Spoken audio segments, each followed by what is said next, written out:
மிதுன ராசி அன்பர்களுக்கு இந்த காலகட்டங்கள் பார்த்தீங்கன்னா தொழில் செய்யக்கூடிய மிதுன ராசி அன்பர்களுக்கு நிறைய வேலை இருக்கும். வேலையே என்னென்னா இதுக்கு முன்னாடி எவனாவது வருவானான்னு கடை திறந்து உட்காந்துருந்த மிதுன ராசிக்காரங்க இப்போ பார்த்தீங்கன்னா வேலை அதிகமாக இருக்கும். செய்ய முடியாத அளவுக்கு வேலை இருக்கும். ஸோ அப்போ அந்த பிஸ்னஸ் தொழில் ரீதியாக பிஸ்னஸ் செய்கிறவங்களுக்கு ஒரு பொருளாதார வரவையும் வேலை செய்யங்களுக்கு பார்த்தீங்கன்னா ஒரு அழுத்தம் இருக்கும். ஏன்னா ஒரு ஆள் செய்ய வேண்டிய வேலை 2 ஆள் செய்யும் போது அப்போ அழுத்தம் இல்லாமல் ஃப்ரீயாக செய்ய முடியும் சொல்லுங்கள். ஏன்னா பழைய விஷயங்கள் என்னைக்கோ பெண்டிங் விஷயங்கள் அந்த இதை எடுன்னு சொல்லி இந்த டாக்குமெண்டேஷன் சார்ந்த விஷயத்தில் நிறைய ஒரு அழுத்தமான சூழல் இருக்குது. அதனால் வேலை சார்ந்த விஷயத்தில் ஒரு அழுத்தம் என்பது இந்த மாதம் கண்டிப்பாக இருக்கும்.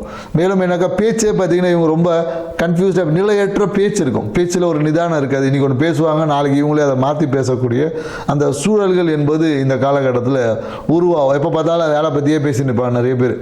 வேலை இப்படி இருக்குது, அது இருக்குது, இது இருக்குன்னு இந்த மாதிரியான ஏதாவது ஒரு விஷயங்கள் பேச்சே வேலை சார்ந்த விஷயத்தில் பேசக்கூடிய விஷயம். நிறைய பேர் இந்த காலகட்டம் என்னன்னாக்கா நட்புகள்லாம் கட்டாயிருக்கும். புதிய நண்பர்களோட சேர்க்கை இருந்திருக்கும்.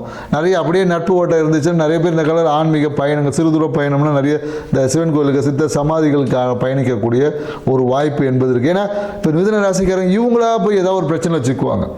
இப்போ சொல்லுவாங்களா வடிவேல் காமெடியில் வாலண்டரே வண்டியில் ஏறுற மாதிரி ஏதாவது ஒரு பிரச்சனையில் இவங்களா போய் சிக்கி.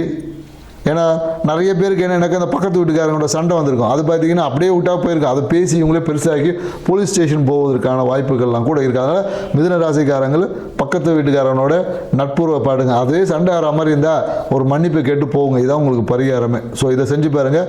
இந்த தை மாதம் ஒரு சிறப்பான மாதமாக உங்களுக்கு அமையும். நன்றி.